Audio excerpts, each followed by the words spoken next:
못 온 사람은 어쩔 수 없고 안 온 사람보다는 그래도 낫잖아요. 그렇죠? 이 자리에 지금 앉아 있는 것 자체가 7월이 지나고 나면 교회 변화가 우리의 눈으로 목도하는 변화들이 조금씩 나타나다 그냥 지금 제 예상 같으면 10월, 11월 추수감사절 그때쯤 가면 여러분들이 참 교회가 많이 달라져 가네 라고 하는 것을 경험하게 될 거예요. 이 달라져 간다는 것이 외부적인 환경이 아니라 여러분들의 믿음이나 또 여러분의 소망이나 여러분들이 주어진 그 하나님의 사랑이 이 안에 성전을 거룩하고 흠이 없고 온전한 상태로 지어져 가는 모습을 경험하게 될 줄로 믿습니다. 자, 요단을 건너가면 다 될 줄 알았거든요. 그런데 적을 앞에 두고 할례를 하나님께서 명령하셔서 이제 할례까지 마친 상태예요. 여호수아는 혼자 이 타는 가슴을 안고 많은 두려움과 또 외로움과 또 여러 가지 생각이 붙잡혀 있었을 것입니다. 정말 여기가 사실은 여호수아도 말로만 전해 들었지 여호수아가 직접 그 아브라함이 주신 약속을 들은 건 아니잖아요. 우리 조상 때부터 약속해 오던 바로 그 땅이 맞나? 앞으로 일이 어떻게 전개될 것인가? 이 성을 바라보니까 이 여리고 성을 바라보니까 높은 성문은 전혀 열릴 것 같지가 않습니다. 그렇지만 두려움에 사로잡힌 채 이 어마어마한 성을 향해서 나아갑니다. 여호수아 1장에 살핀 것처럼 하나님께서 여호수아에게 계속 반복해서 주신 말씀이 있어요. 우리가 여호수아를 굉장히 너무 높게 보는데 사실은 여호수아의 이 마음의 상태는 저나 여러분이나 다를 바가 없는 사람일 뿐입니다. 그래서 두려워하지 마.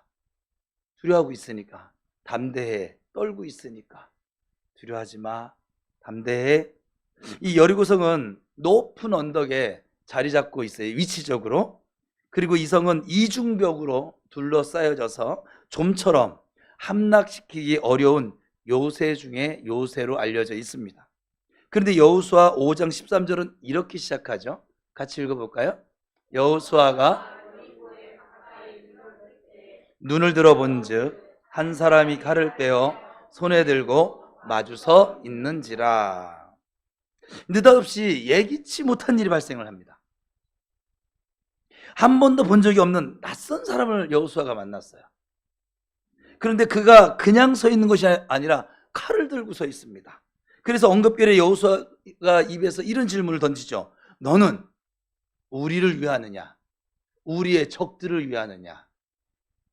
이 질문으로 오늘 설교를 시작할 건데, 이는 지금까지 이스라엘 공동체가 광야를 걸어오면서 드러냈던 모든 문제가 전부 들어있는 질문입니다. 제가 종종 여러분에게 말을 해요. 그 사람의 말을 들어보면 그 사람의 사상이 보여지고 그 사람의 믿음이 저에게는 들려지고 그 사람의 소망도 들려지고 그 사람의 사랑도 들려져요. 말 속에 다 들어져 있어요. 여러분들은 잘 모르겠지요. 정말 수많은 성도들과 목사님들과 대화를 하면서 정말 그 말 속에 다 들어져 있더라고요. 그 말에 믿음이 들어있어요. 그 말에 불신이 들어있어요. 그 말에 소망이 들어있어요. 그 말에 절망이 들어있어요. 그 말에 사랑이 들어있어요. 그 말에 미움이 들어있어요. 이 질문이 간단한 질문 같잖아요. 여러분들 이 질문을 어떻게 생각해요? 여호수아가 여호와의 그 군대 장관에게 지금 던진 질문인데, 저는 성경 읽을 때 물음이 없는 신앙은 모르겠어요. 이건 저의 기준입니다. 이건 성경에 없는 거예요. 저의 기준인데 물음이 없는 신앙인은 저는 발전이 없다고 생각을 해요. 어떻게 물음이 없을 수 있지? 여러분, 어린아이들이 커가는데 물음이 있어요, 없어요? 어마어마하게 많죠. 그죠? 우리 교회도 있어요. 우리 박선아 집사님의 물음이 끝이 없어요. 그냥 계속. 그래서 성장할 거예요. 그냥 자기는 알지도 못하는데 물음이 없어. 믿지도 못하는데 물음이 없어. 그게 이상한 거예요, 사실은. 모르면 물어야죠. 그러니까 안 묻는 이유는 둘 중에 하나가 다 알든 거지. 아니면 무관심하든지. 그죠? 안 그래요? 저의 과한 해석일까요? 저는 예전에 지금 홍명수 집사님이 이걸 뭐 보실런지 모르겠지만 산곡동에 있을 때는 정말 나는 홍명수 집사님 제일 좋았어요. 저는 저를 귀찮게 하는 사람이 좋더라고요. 그 귀찮게 하는 것 자체가 귀찮죠, 저도. 그런데 그렇게 물음을 가지고 자꾸 목사에게 나오는 성도 발전이 있어요. 우리 박성문 성도님이 목사님 귀찮게 할 거래요. 하세요. 저는 좋습니다. 하세요. 자꾸 목사에게 모르니까, 아니면 궁금하니까, 아니면 내가 바르게 알고 싶으니까.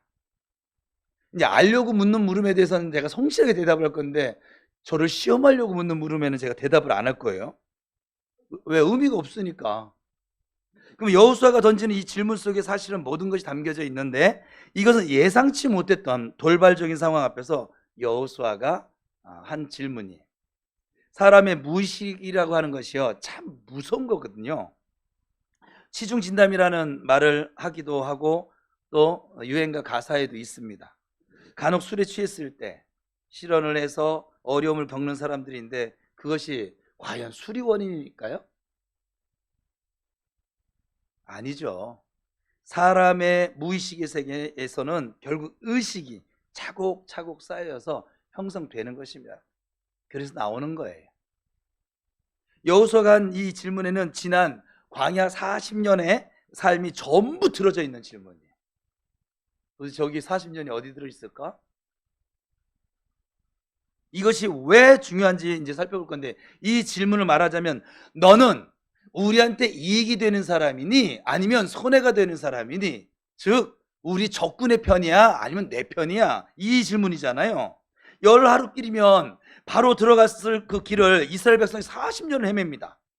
그러면 나머지 시간은 전부 방황하고 낭비한 시간이라는 결론이 나와요, 수치적으로 따지면. 그렇게 된 이유는 단 한 가지예요. 뭘까요? 이스라엘 공동체는 하나님의 백성이고 하나님의 자녀임에도 불구하고 40년 동안 지내면서 단 한 번도 하나님을 주인으로 모신 적이 없어요. 과한 해석 같아요?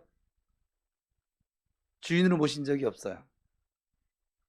절박하고, 자신들의 삶에 절박하고 필요한 일이 생길 때만 불러내는 하나님이라는 존재가 도깨비 방망이처럼 하나님을 생각을 했고, 하나님을 주인으로, 창조주 아버지로 인정하고 하나님의 계획과 뜻에 따라 순종하기를 절실하게 원했던 시간이, 그러니까 하나님 자체를 절실하게 원했던 시간이 한 번도 없었습니다. 출애굽기를 한번 쭉 여러분 돌이켜 보세요. 한 번이라도 있나?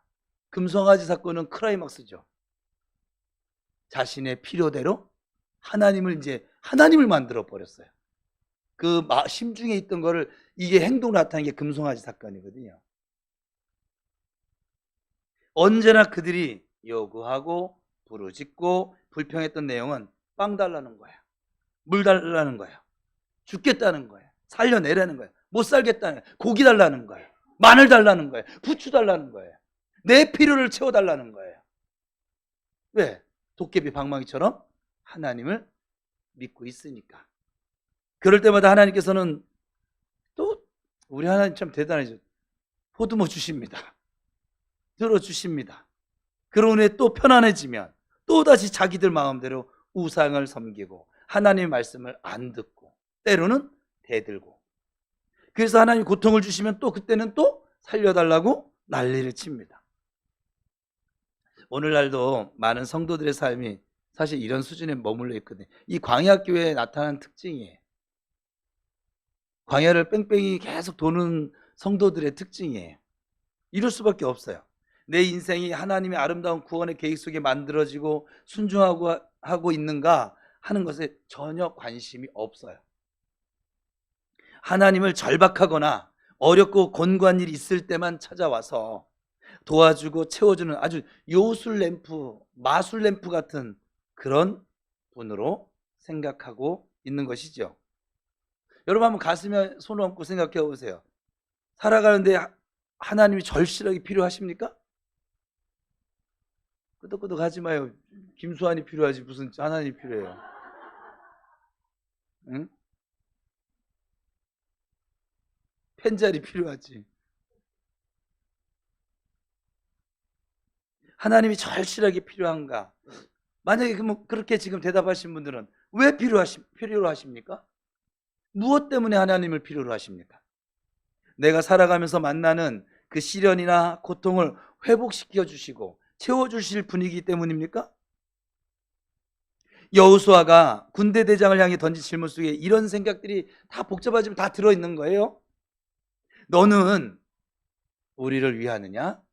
우리의 대적을 위하느냐?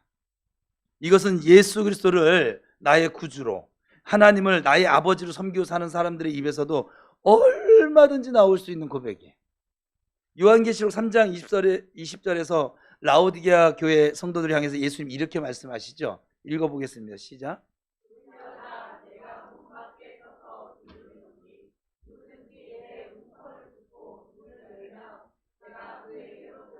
그와 더불어 먹고 그는 나와 더불어 먹으리라. 자, 이 말씀은 믿지 않는 사람들을 향한 전도용 말씀이 아닙니다. 성도들에게 주신 말씀입니다. 많은 사람들이 알고 있는 것처럼 이것이 구원의 메시지라면 열고 말고 할 곳이 어디 있겠어요? 하나님이 주시는 구원은 우리의 의지와 상관없이 임하는 일방적인 은혜입니다. 전적인 은혜입니다. 그렇다면 이 말씀의 의미는 무엇일까요? 왜 예수님이 문 밖에서 두드리실까요? 우리가 필요할 때만 문을 열어서 주님을 맞이하고 또 필요가 다 채워지면 문을 닫고 적당히 좋은 기분을 유지한 채 살고 있기 때문에 그렇습니다. 여러분들은 주님을 향해서 문을 열고 계세요? 주님 어서 오세요. 어서 오세요. 주님 방 청소가 안 됐어요. 죄가 너무 많아요. 지저분해요. Just a moment. 제가요 아직 이걸 정리를 못했어요. 제가 음식 쓰레기를 못 치워가지고 지금 이 마음의 성전 안에 아주 그냥 냄새가 진동을 합니다. 내일 오시면 안 될까요? 수련회 때 와주세요. 오늘은 오지 마시고. 제가 지금 여러분 이해하라고 이렇게 신뢰를 들어주는 것 뿐이에요. 여호수아가 40년 광야 생활 끝에 나온 질문이 너는 우리를 위하느냐? 우리의 대적을 위하느냐? 이 질문을 받은 군대 대장이 뭐라고 하는지 봅시다. 14절입니다. 시작. 이것은 전체를 부정하는 말입니다.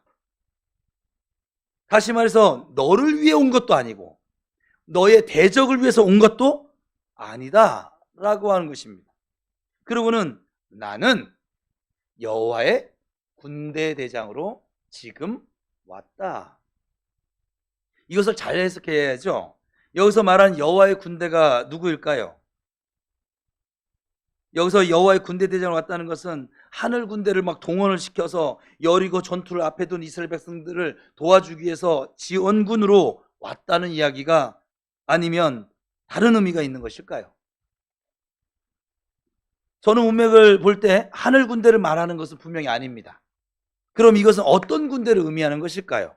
출애굽기 12장 40절인데 같이 읽어봅시다. 시작.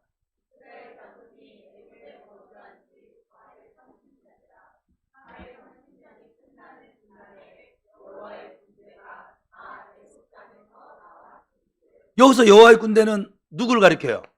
이스라엘 백성들. 주님이 말씀하신 거예요. 여러분이 지금 저 여호와의 군대예요. 안 믿어도 할 수 없어요. 기분 나쁜 표정 줘도 할 수 없어. 군대인 걸 못해. 훈련소 퇴소하실래요? 아니 탈영하실래요? 이 개념을 가지고 하나님은 이스라엘 백성들을 가리켜서 여호와의 군대다. 애굽에서 건져낸 그들을 향해서. 그리고 51절에 그 같은 날에 여호와께서 이스라엘 자손을 그 군대대로 애굽 땅에서 인도하여 내셨더라. 이 이스라엘 백성들을 구속사적인 관점에서 여호와의 군대라고 하나님 분명히 지칭하십니다. 이 개념을 가지고 다시 오늘 본문을 볼게요. 그가 이르되 아니라 나는 여호와의 군대 대장으로 지금 왔느니라. 그러니까 문맥상으로 볼 때 여호와의 군대를 이스라엘 백성들로 보면 지금 하나님의 나타나심에 해당되는 이 군대 대장이 이스라엘 백성들의 무엇으로? 사령관으로, 지휘관으로 지금 오셨다는 말이 됩니다. 대장으로. 이 말은 하나님께서 내가 너희들의 사령관을 할 거야, 너희들의 대장을 할 거야, 너희들의 대장이 돼서 친히 진두지휘할 거야, 지금 그 말이 되는 거겠죠. 그러니까 여호와의 군대는 이스라엘 백성들을 가리키고 그 군대의 사령관을 하나님이 직접 하시겠다고 지금 말씀하셨는데, 여호수아는 이 중요한 진리를 알아채지를 못하고 있습니다. 여리고 전투를 자신이 사령관이 되어져서 그래서 지금 작전을 짜고 전쟁을 해야 하는 것으로 이해를 하고 있었던 것이지요. 이와 같이 신앙생활은 내가 순종하는 싸움이 아니에요. 사실은 내가 순종하려고 하면 잘 돼요, 안 돼요? 잘 안 되지 않습니까? 그것보다 확실한 신앙의 원리가 있는데, 그것은 우리의 대장 되시는 주님 밑으로 내가 들어가 버리는 거예요. 그러면 됩니다. 그런데 우리는 급할 때만 하나님께 도와달라고 요청을 합니다. 급할 때만 부르는 하나님이라 이 말입니다. 하나님께서는 그렇게 우리와 살고 싶지 않으신 것이지요. 신앙생활은 연애생활이다. 하나님은 우리와 사랑을 나누고 싶은데 우리는 우리 필요할 때만 요술램프처럼, 도깨비 방망이처럼 하나님을 찾는다 이 말이죠. 여호수아와 이스라엘 공동체도 아직 2차원에 머물러 있었던 거예요. 이 광야 교회는 그런 교회예요.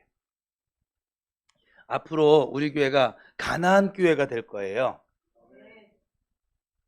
근데 이 가나안 교회는 이 수준에 머물러 있는 사람이 들어가도 재미가 없어.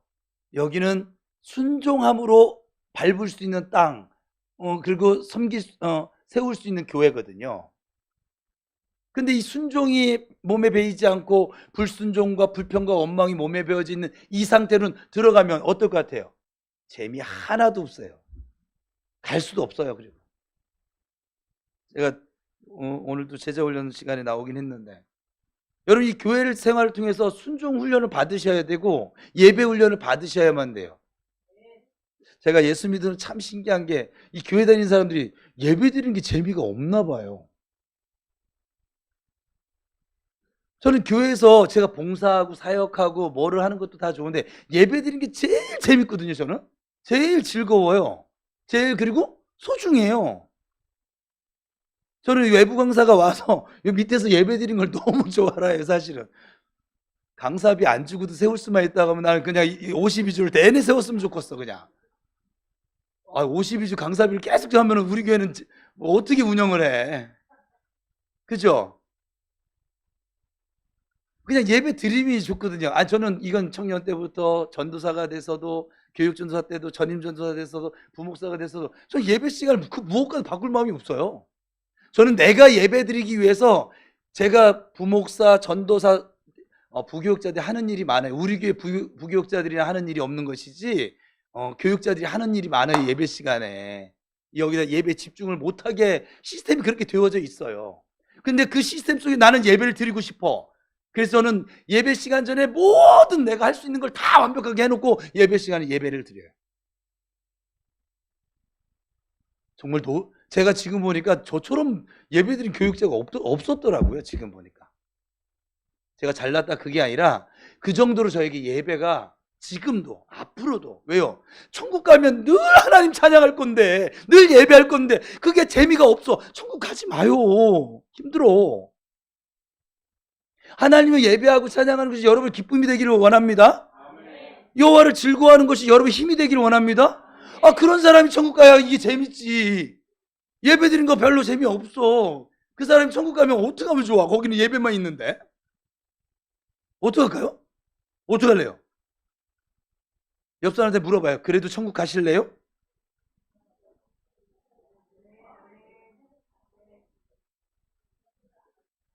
여러분 예배 드리기 싫어하는 사람은, 예배 드리는 것이 그냥 대충대충인 사람은 천국 가서 정말 지겨울 건데 어떻게 하면 좋아? 어떡할까요? 좋아요?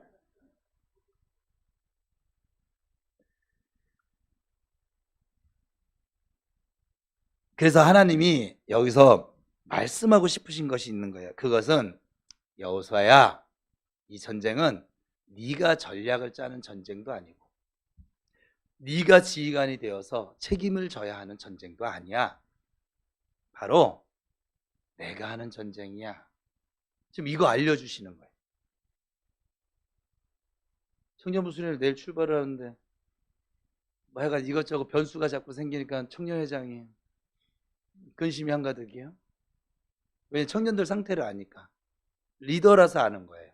리더, 그 회원들은 전혀 이런 생각을 안 해요. 그냥 지 기분만 생각을 하지. 그래서 목사님의 목사님 하고 목사님. 그래서 오늘 지금 여기 올라오기 전에 그냥 하나님이 하시는 거 저도 모르겠어요. 나도 몰라 사실은. 하나님이 어떻게 하실까? 제가 요즘 토요기도회 때마다 느끼고 있잖아요. 하나님이 어떻게 인도하실지 내가 모르겠어요. 그냥 막 인도하세요. 여러분 이 말이 뭔 말인지 모르죠. 저에게는 이게 얼마나 스트레스인 줄 아십니까? 지금 저에게 있는 나열을 계획 세우고 막 하는 뭐를 지금 이게 나쁜 게 아니라 이 나열을 내려놓으면 다시 이 계획을 세우고 한 걸 쓰시겠지. 주열을 앞세우고. 여러분들이 지금 싸우고 있는 나열가 나쁜 게 아니에요. 그 나열을 주열을 앞장 세우고 하면 그것도 하나님 주신 선물이잖아요. 그죠? 여러분의 그 고집? 그 온 고집으로 예수를 믿는 거예요. 비바람이 불어도 그래서 예수께 나가는 거예요. 그 고집 때문에. 제가 있잖아요. 선교사님들, 저는 선교사 안 갔으니까.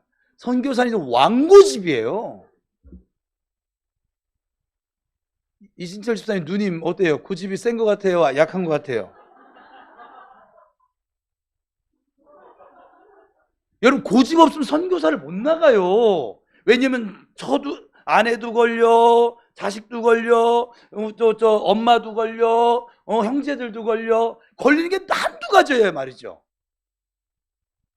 선교사님들보다 고집이 조금 덜한 사람들이 목사들도 처가 걸려, 자식이 걸려, 예? 뭐 자녀 교육이 걸려. 어떤 목사님들은 자녀 교육 때문에 저 지방에 있는 교회는 못 가겠대요. 청빙이 들어왔는데 여기 저 수도권에서 교육시키겠다고.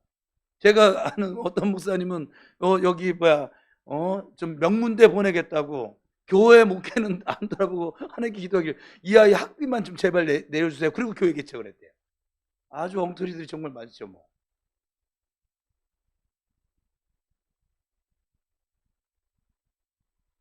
고집이 없으면 주의 길 못 갑니다.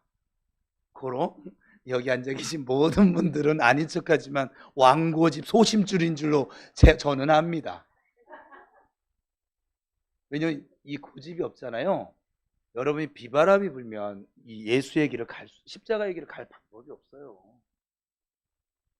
그리고 우리 안에 구주이신 예수님도 왕고집이세요. 왜 그런지 아세요? 채찍에 맞아도 침뱉음을 당해도 끔찍 안 하고 하나님의 길을 묵묵히 골고다 언덕길을 오르신 분이 예수님이세요. 다만 이 고집이 하나님을 향해서 있는가 아니면 내 못난 자아에 사용되어지는가, 그 차이가 있단 말이에요. 여러분들이 나열을 죽이고 주열을 세운다는 게 뭐냐면 내게 있는 이 모든 것들을 먹어도 주를 위하여, 안 먹어도 주를 위하여, 잠을 자도 주를 위하여, 잠을 안 자도 주를 위하여, 가서 수련회를 가도 주를 위하여, 안 가도 주를 위하여, 섬기는 것도 주를 위하여, 안 섬기는 것도 주를 위하여, 예배 드리는 것도 주를 위하여, 예배 드리지 않는 것도 주를 위하여. 그러면 모든 것이 주님으로부터 왔으니 나는 주님의 것이고 주님 안에서 나는 이미 죽었으니 오직 주를 위하여, 주의 영광을 위해서 저는 살 것입니다. 할 것입니다. 지금 이거 훈련하고 있는 거예요. 예수님이 그 육체의 그 제약을 짊어지고 나열을 죽이셨으니까 우리의 모든 피조물의 온전한 구주가 되어주셨죠. 여러분들이 죽잖아요. 여러분 가정이 삽니다. 제가 이거는 예언할 수 있죠. 여러분들이 가정에 썩어지는 미랄이 되잖아요. 여러분 가정에는 분명히 복음의 꽃이 핍니다. 썩어졌거든요. 누군가 썩어져야 되는데 그거를 내 아내 시키지 말고 내 남편 시키지 말고 내가 썩어지면 되잖아요. 네? 내가 썩어지면 복음의 꽃이 핀다니까요. 꽃이 피고 열매 맺고 하나님께 영광이 되어질 거예요. 가문이 복음의 가문으로 세워질 거라 이 말이에요. 지금 하나님 여호수아한테 그 말하는 거예요. 네가 하는 게 아니라 내가 하는 거야. 오늘 이 설교 준비했는데 청년회장이 저한테 와서 그러길래 하나님께 맡기자. 저도 몰라요. 저도 지금 떨고 있어요. 떠는 저에게 주님 말씀하시네. 정 목사 두려워하지 마. 담대하거라. 내가 할 거다. 뭐 진리 할아버지가 온다 하더라도 내가 할 거야. 내가 할 거야, 내가. 그러자 이어지는 본문 말씀에 여호수아가 어떻게 했다고 말씀합니까? 15절입니다. 시작. 여호수아가 얼굴을 땅에 대고 엎드려 절하고 그에게 이르되 내 주여 종에게 무슨 말씀을 하시오. 그러니까 신앙생활을 잘하려면 일단 순종하는 것보다 더 중요한 것이 있는데 깨달음입니다. 제가 몇 번이고 얘기하지만 깨달음이 없기 때문에 순종을 못하는 것이거든요. 여호수아는 이것이 무슨 말씀인지 금방 알아차리고 깨닫게 되어졌습니다. 아주 찰떡처럼 알게 되어집니다. 그래서 바로 엎드립니다. 내 주여 종에게 라고 말하면서 자신을 종으로 청합니다. 간단히 정리해보면 여호수아가 이제까지 사령관이 지휘관이 되어져서 이 전쟁을 어떻게 하나 두려움 속에 막 머리가 막 깨질 지경이었거든요. 아무리 머리를 굴려도 이 답이 안 나와. 갑자기 하나님 나타나서 여호수아야 전쟁은 내가 해 하시는 거예요. 그러니까 여호수아가 얼른 엎드려서 붙잡는 거죠. 응? 종에게 무슨 말씀을 하려 하시나이까 하는 것입니다. 여기서 우리는 나의 신앙생활이 어느 수준에 있는지 가늠해 볼 수 있습니다. 아직 너는 우리를 위하느냐 우리의 적들을 위하느냐 라고 하는 여호수아의 질문에 머물러 있을 수도 있을 것이고, 더 나아가 종에게 무슨 말씀을 하려 하시나이까 라고 하는 질문하는 수준에 있을 수도 있습니다. 다음으로 그렇게 엎드린 여호수아에게 하나님께서 첫 번째 명령을 하시죠. 15절입니다. 여호와의 군대 대장이 생뚱맞게 갑자기 신을 벗으래요. 이 말은 문화적 배경에 따라 전해 내려오는 말들이 있는데 그 중에 보편적인 내용을 보면 이래요. 보편적인 내용 참고하라는 거예요. 그 당시엔 발을 보고 신분을 구분할 수 있었다라고 합니다. 신을 신지 않는 사람들은 물론 종이었죠. 그런데 그것보다 더 중요한 의미가 있었어요. 이스라엘 백성들이 율법 아래 신을 벗는 행위는 자기 권리를 포기한다. 그러니까 신을 벗는다는 것의 제일 중요한 개념은 나에게 있는 모든 권리를 내려놓습니다 라고 하는 것이죠. 따라서 신을 벗으라는 말씀이 여러 가지 복합적인 의미가 있지만 크게 두 가지로 이 시간에 살펴볼 건데, 한 가지는 너의 책임과 권리를 내려놓아라. 내가 짐을 지고 가는 삶이 아니다. 예수님도 말씀하셨죠. 수고하고 무거운 짐진 자들아 다 내게로 와라. 내가 너희를 쉬게 해줄 거야. 영원하신 예수님께서 우리를 초대하시는 말씀이에요. 그리고 또 한 가지 의미는 하나님 앞에 종으로 서라는 거예요. 하나님 우리를 아들 삼으셨어요. 우리를 친구도 삼으십니다. 근데 지금 적어도 전쟁할 때 종으로 서라는 거예요. 여호수아 1장 3절은 같이 읽겠습니다. 시작. 내가 모세에게 말한 바와 같이 너희 발바닥으로 밟는 것은 모두 내가 너희에게 주었노니 라고 말씀하고 있습니다. 그러니까 발바닥으로 밟으려면 먼저 신을 벗어야 되겠지요. 가나안 땅은 결론은 이렇게 줄 수 있어요. 발바닥으로 밟아야 얻어지는 땅이 가나안 땅입니다. 이 말은 맨발로 서라는 뜻입니다. 내 발에서 신을 벗으란 얘기예요. 또 이렇게 얘기하면 또 말하기 좋아하는 사람은 그럼 양말은요? 쓸데없는 질문 하지 말고요. 이게 쓸데없는 질문이에요. 지금. 우리 박은숙 집사님이 이런 질문 안 하면 질문할 사람이 없긴 한데 다시 말해서 이 전쟁은 네가 싸우는 전쟁도 아니고 네가 힘을 써서 얻어질 가나안 땅도 아니야. 철저하게 너의 권리를 내려놓고 내 앞에 종으로 서야만 얻을 수 있는 땅이야. 그러니까 여기서 등장한 여호와의 군대 대장은 뭘 도와주기 위해서 오신 분이 아니라 우리의 사령관, 지휘관, 즉 주인으로 오신 분이라는 것이에요. 광야교회에서는 하나님이 한 번도 주인을 섬기지 않았던 사람들이거든요. 근데 이 가나안 교회는 하나님을 주인으로 삼아야지만 밟을 수 있는 땅이거든요. 그렇다면 하나님은 우리가 어느 정도까지 신벗기를 원하실까요? 이와 똑같은 경우에 처했던 사람이 있죠. 우리가 잘 아는 모세입니다. 모세가 한가로 양떼를 치고 있던 어느 날 가시떨기 불꽃 가운데 하나님이 나타나서 모세 야야야 모세 야야야 그가 놀라서 다가가서 이상한 광야 앞에 섰을 때 가시는 불이 타고 있는데 나무가 타지를 않습니다. 이것을 가까이서 보려고 다가가자 하나님께서 모세에게 말씀하십니다. 이리로 가까이 오지 마. 네가 선 곳은 오늘 똑같아. 본문하고 거룩한 땅이니 네 발에서 신을 벗으라. 여기서도 내 발에 신을 벗으라는 말씀을 내 모든 권리를 다 내려놓아라 라고 하는 의미로 봅시다. 그러면 상식적으로 봤을 때 모세가 당시 내려놓을 것이 뭐가 있었을까요? 상식적으로 생각해 보면 40년 전만 해도 그는 내려놓을 게 많았죠. 왕자였으니까. 그는 애굽에서 후계자가 될 뻔했던 아주 엄청난 위치의 사람이었거든요. 돈, 여자, 명예, 권력 정말 모든 것을 다 지니고 있는 사람이었습니다. 이보다 더 좋을 수는 사실은 없었습니다. 그런 그가 실상은 친어머니 손에 자라면서 히브리인으로서 유태인으로서 신앙교육을 받은 탓에 동족들의 싸움에 참견했다가 한 사람을 죽이고 말잖아요. 그리고 바로 도망길에 올랐는데 잠깐일 줄 알았거든, 이 고난이. 근데 이 도망의 세월이 어느덧 40년이 흘러버렸습니다.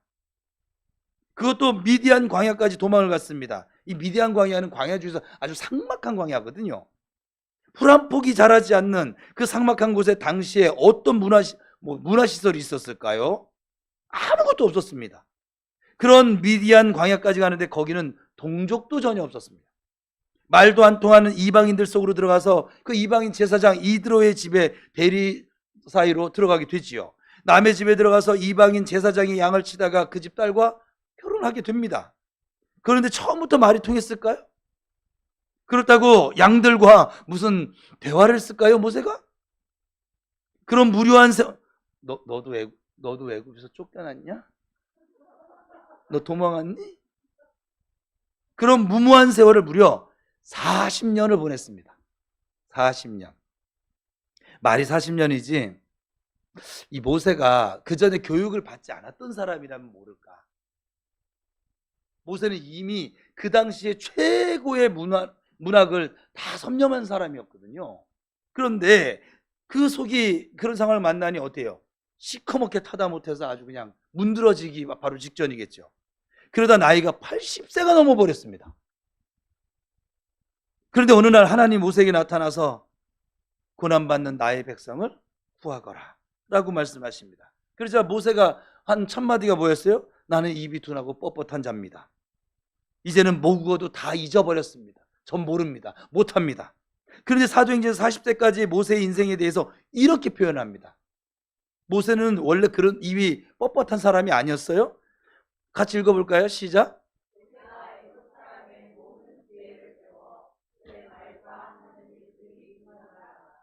뭔 일만 잘하는 사람이라 말도 잘하는 사람, 능한 사람이었다 이 말이에요.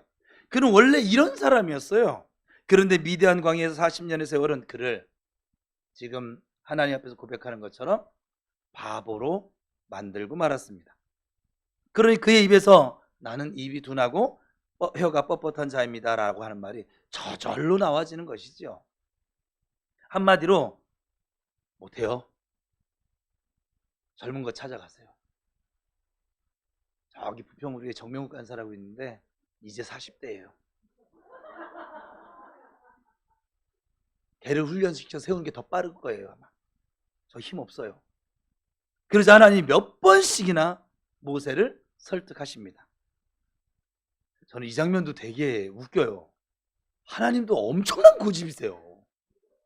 굳이 굳이 안 하겠다는 애를 하겠다는 애는 안 쓰고.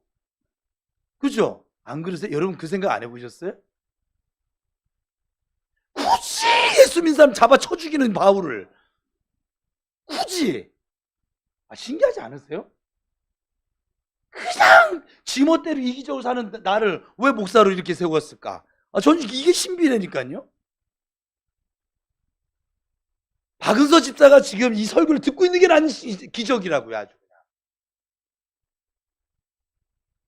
은혜은 깃들일서 좋은 이름입니다. 호렙산에서 이렇게 계속 얘기를 하시다가 미디안 광야까지 쫓아가서 하나님 마침내 설득을 하십니다. 하나님 고집 어마어마해. 모세도 대단하고요, 하나님도 대단하십니다. 저는 성경의 믿음의 인물들을 보면 다 대단하게 봅니다. 하나님도 대단하시고 항상 하나님이 대단하세요. 아브람도 대단합니다. 하나님이 대단하세요. 야곱도 대단합니다. 대단한들 하십니다. 정말. 그래서 그래도 모세가 이제 하나님 말을 듣지 않고 계속 고집피니까 하나님께서 이제 모세의 이성을 깨트리는 기적을 보여주죠. 지팡이가 뱀이 되는 이적까지 보여주고. 그래도 모세가 꿈쩍을 하지 않습니다. 진짜 대단들, 두 분 다 대단하십니다. 그래서 모세에게 화를 내시면서, 야! 말 잘하는 네 형 있잖아! 그에게로 가. 내가 붙여줄 테니까 말씀하십니다. 이게 한 10번 정도 막 신랑이 끝에 모세가 할 수 없이 떠밀려서 장인 이들에게 갑니다. 표정이 딱 이랬을 것 같아요. 그에게도 가서 하나님이라는 이름은 입 밖에도 내지도 않고, 저 고향에 가서 형제들 좀 보고 올게요. 우리가 하기 싫을 때 억지로 이게 하는 것처럼. 권리를 포기한다라고 하는 것은 자신이 가지고 있는 것만 포기하는 것이 결코 아니에요. 내가 못하겠다고 하는 것도 자기 권리를 포기하지 못한 거예요. 여러분들 지금도 여러분에게 그게 있어요. 난 어렵다 이거 못해. 그걸 내려놔야 된다고요. 주님이 하라면 해야죠. 보세요. 이육 집사가 운전을 하고 다녀요. 못하는 건 없어요, 세상에. 여러분들은 웃음이 나오죠? 저한테는 기적이에요. 저희가 운전면허를 따는 순간 내가 우리 집사람 보고, 이육 집사가 운전면허증을 땄대. 당신도 해. 불가능이 없는 거예요. 저기는 길치에다가 무시하는 게 아니라 면허증을 딴다는 게 정말 하나의 은혜. 내가 지금 그거 아세요? 제가 이육 집사한테 차량 운행을 부탁을 할 줄은, 나는 내 살아생전엔 난 정말 상상도 못하던 일이었어요. 근데 내가 저희에게 차량 운행을 부탁을 하고 있더라고요. 지금 얼마나 열심히 잘하는지, 차량 운영비를 지금 저희에게도 지급을 해줘야 되는지. 아멘? 여러분, 이 사고 속에는 아직도 자기가 무언가를 해야 한다는 생각이 들어 있기 때문에 이것이 자기 권리 포기가 안 됐다는 거예요. 여호수아도 모세도 이것에 대한 싸움을 하고 있는 것입니다. 지금 신앙생활에서 제일 무서운 함정은 저 사람이 없으면 안 돼. 천만의 말씀 만만의 콩떡입니다. 신앙은 그런 것이 아니. 제가 우리 교회 그랬잖아요. 정태호 목사가 없어져도 교회는 흔들림이 약간의 흔들림은 있을 수 있겠죠. 리더니까. 우리 지금 사도행전 살핍니다. 초대 예루살렘 교회 어때요? 베드로 지도자 감옥에 끌려갔어요. 흔들리긴 하지만 교회 무너집니까?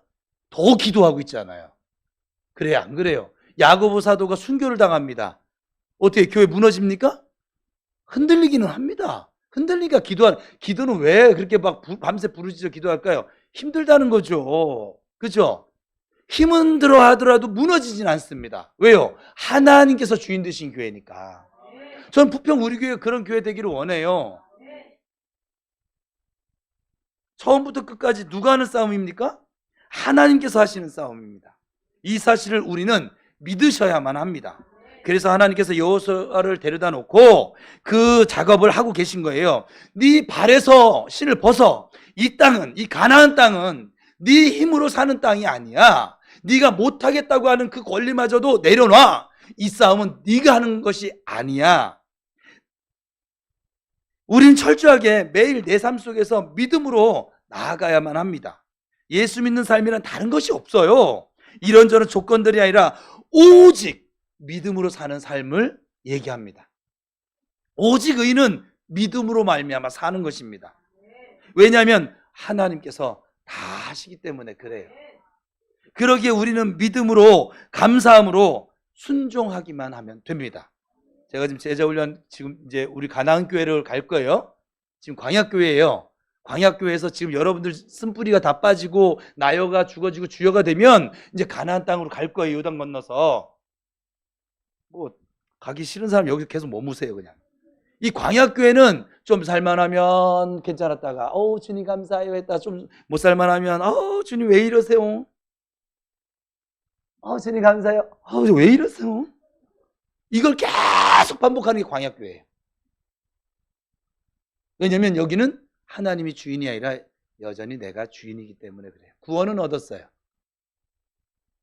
가나안 교회는 오직 감사와 순종으로 하나님 따라가는 것이 가나안 땅. 태호야, 이 땅이 마음에 들어? 네가 밟어. 너 가져.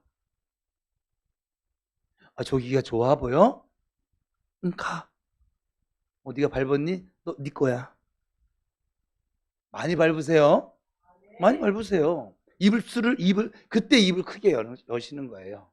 입을 크게 여시고 많이 밟으세요. 믿음의 발걸음으로 나아가시기 바랍니다. 지금 여러분의 형편을 돌아보세요. 될 일이 아무것도 없을 것 같습니까? 아무리 계산해도 답이 나오지 않아요? 그런데 그 문제들을 바라보고 사는 것이 예수 믿는 삶이 아니라는 거예요. 하나님이 직접 우리의 사령관이 되셔서, 대장 되셔서 지휘봉을 잡고 계십니다. 그런데 사령관이신 하나님이 작전은 고사하고 돌게 만드셨어요. 여리고성 돌라고 하시잖아요. 이걸 또 해석을 나를 돌게 만드셨어요 이렇게 하는데, 아니 여리고성 돌게 하셨다고요. 여러분 지금 졸린 시간이에요. 그죠? 다 왔어요. 10분에 9.5까지 왔어요. 끝났어요 이제. 그게 무슨 작전입니까 도대체? 돌라는 게. 전쟁을 하는데 한마디도 하지 말래요. 그리고 못하게 하시고는 그냥 돌래요. 여리고성을 도는 동안 백성들이 속으로 말했을 거예요. 이 달밤에 체조하는 것도 아니고 이게 뭐 하는 거야? 하나님의 기적을 체험했던 그들이라고 우리와 뭐가 달랐을 것 같아요, 여러분? 여러분은 기적을 체험하지 못해서 불평하고 계십니까? 여러분의 자꾸 생각을 앞세우십니까? 아니에요. 인간은 그때나 지금이나 똑같습니다. 그런데 하나님이 이렇게 훈련시키는 것이죠. 이것은 내가 하는 전쟁이니까 너희들은 내 말을 믿고 따라오기만 해. 가나안 교회 갈 거거든요. 이 말을 꼭 기억하셔야 돼요. 그래서 여기에 필요한 건 오직 감사와 순종밖에 없어요. 돌라고 하면 감사합니다 하고 순종하는 거예요. 침묵하라고 하면 감사합니다.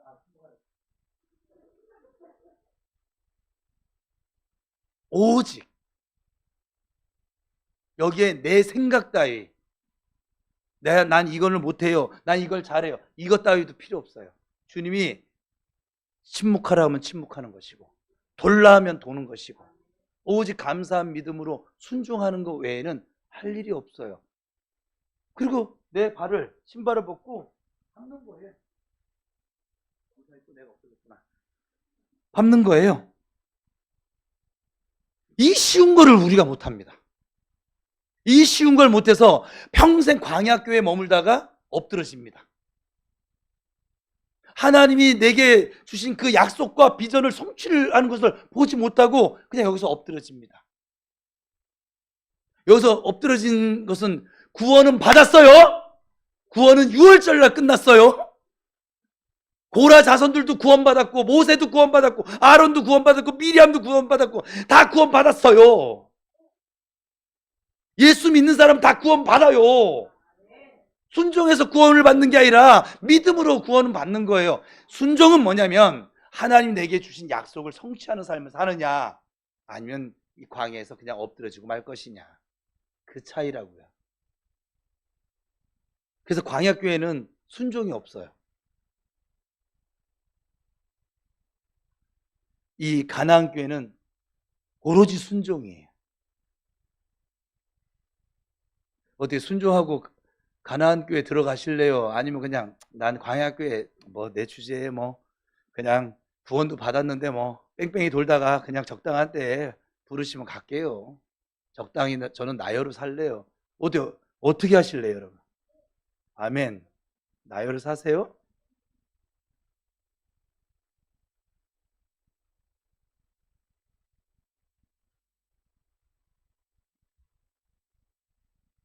이스라엘 백성에게 하신 그 말씀을 오늘 우리에게도 동일하게 말씀하십니다. 8월, 7월 달이 마치고 8월이 되면 아주 강하게 말씀하실 거예요. 더 내 상식으로 이해가 안 가고 계산이 안 나온다 하더라도 신발 벗으세요. 다시 말해 권리와 책임을 모두 내려놓고 우리의 인생의 대장 되시는 그 주님을 따르는 복된 승리가 우리 모두에게 있으시길 주님의 이름으로 축복합니다. 제가 지금 여러분 나여와의 싸움에 힌트를 줬어요. 뭐라고 했어요? 감사와 순종으로 나아갈 것인데 나여와의 싸움에는 다른 거 없어요. 여러분 다 해봤잖아요. 발버둥도 쳐봤고 이걸 죽여보려고. 나여에 집중할 필요도 없어요. 사실은 나여가 좀 이게 꿈틀거린다 그러면 아버지 도와주세요. 왜요? 이 전쟁은 누가 하는 거니까? 하나님이 하시는 거라고요. 여러분이 하는 것 같지만 여러분이 하는 게 아니에요. 여러분이 하려고 하니까 자꾸 안 되고 힘들고 지치고 그러는 거예요. 여태까지 경험해놓고선 아직도 그걸 못 깨달았어요? 제가 그래서 그랬잖아요. 길게 기도할 것도 없어요. 교회 와서 싸울 필요도 없어요. 여러분 운전하다가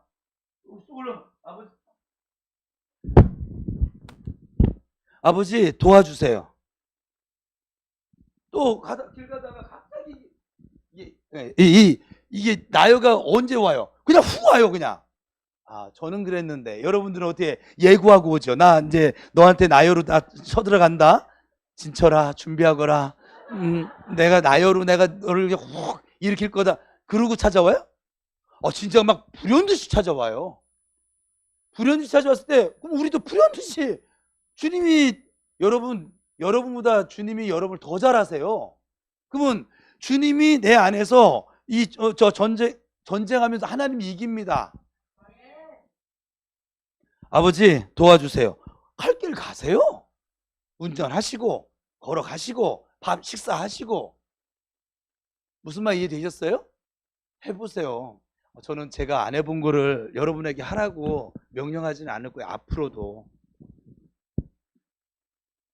제가 해보니까 너무 쉬웠던 거였어요. 왜 내가 싸우려고 했을까? 여러분의 목사가 요즘 씨름을 잘하고 있습니다. 10판을 싸우면 9판을 이깁니다. 여러분만 지금 씨름하는 게 아니에요. 저도 할례를 당했거든요. 근데 아버지 도와주세요. 매우 편해졌어요. 매우 편해졌어요. 따라해 봅시다. 아버지 도와주세요. 아버지 도와주세요. 이렇게 안 해도 돼요. 그냥 길 가다 하면, 저 같은 경우는 제가 우리 집 침대에 누워있다가 TV 보다가 갑자기 확 올라왔어. 아버지 도와주세요. 하세요. 이게 뭐냐면 소리가 크냐 작으냐 이 차원이 아니라 내가 온전히 아버지를 인정하고 의지하는. 여러분 순간순간 아버지를 찾는 건 믿음 말고는 안 돼요. 내가 누구를 만나서 뭘 했어요? 순간적으로 올라왔어요. 아버지 내가 지금 그러면 내 이 심령이 누구를 지금 의지하고 있는 거야? 하나님 아버지 의지하고 있다는 증거가 돼요. 그 자체가. 뭔지 아세요? 이거 어떻게 하면 좋지? 누구예요? 나여예요. 무슨 일이 생겼어요? 아버지 좀 도와주세요 하고 생각을 하세요. 아버지가 도와주는 생각을 도와주실 거라고. 우리의 마음을 다스려 줄 거라고. 이기는 생각으로, 이길 수 있는 마음으로. 이해되셨어요? 싸움은 누가 한다? 하나님이 전쟁하십니다. 하나님 말씀하시죠. 전쟁은 누구에게 속한 거예요? 하나님께 속한 거로. 우리는 성경을 참 알기는 더럽게 잘 알아요. 근데 안 믿나 봐요. 전쟁은 지금 우리 영적 전쟁을 얘기하는 거예요. 지금 가나안 7족속과 앞으로 더 나누겠지만 영적 전쟁을 지금 준비하는 여호수아에게 하신 말씀이에요. 전쟁은 누구에게 속했다고요? 여호수아와 이스라엘 백성들이 하는 게 아니에요. 하나님이 하시는 거예요. 우리가 할 일은 따라가면서 전리품 얻는 거예요. 고마워요 아버지. 나 금이 필요했는데. 하나님이 하시는 거예요. 하나님이 하시는 전쟁을 나의 전장으로 자꾸 만들려고 하니 힘들어요. 어려워요. 무너져요. 하다가 실패해요. 여러분, 여러분들이 이제 영적 싸움하다 실패했잖아요. 내가 싸운 거예요. 하나님은 실패하지 않으세요. 이미 십자가상에서 이미 다 완벽하게 다 이루어 놓으셨어요. 퍼펙트하게. 완전 퍼펙트하게 다 이루셨다고요. 실패했다고 치면 내가 한 것이죠. 실패하는 하나님은 어떻게 온전히 믿고 따르겠어요? 여러분의 대장, 여러분의 주인이신 하나님을 신뢰함으로 그분께 모든 걸 내어 맡기세요. 내어 맡긴 걸 실제적으로 지금 알려줬어요. 순간순간 부인이 뭘 했는데 확 왔어. 왜 당신은 왜 말을 또 그렇게 해? 이게 아니라 아버지 도와주세요. 그렇게 생각할 수도 있겠다.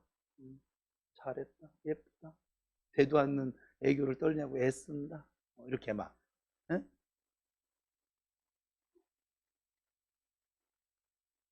정말 해보시라니까요. 이게요, 제가 지금 실예를 들어주는 거예요. 여러분 삶의 자리에. 직장 상사가 열받게 만들었어요. 그때, 저 정부장이라 합시다. 저 정부장이 왜 저런데야? 우리 집에서 안 좋은 일 있었나? 이게 아니라, 아버지, 저 좀 도와주세요. 그리고 보세요. 하나님이 우리의 마음과 생각을 지켜주실 거예요. 옆 사람하고 축복하겠습니다. 아버지께 맡깁시다.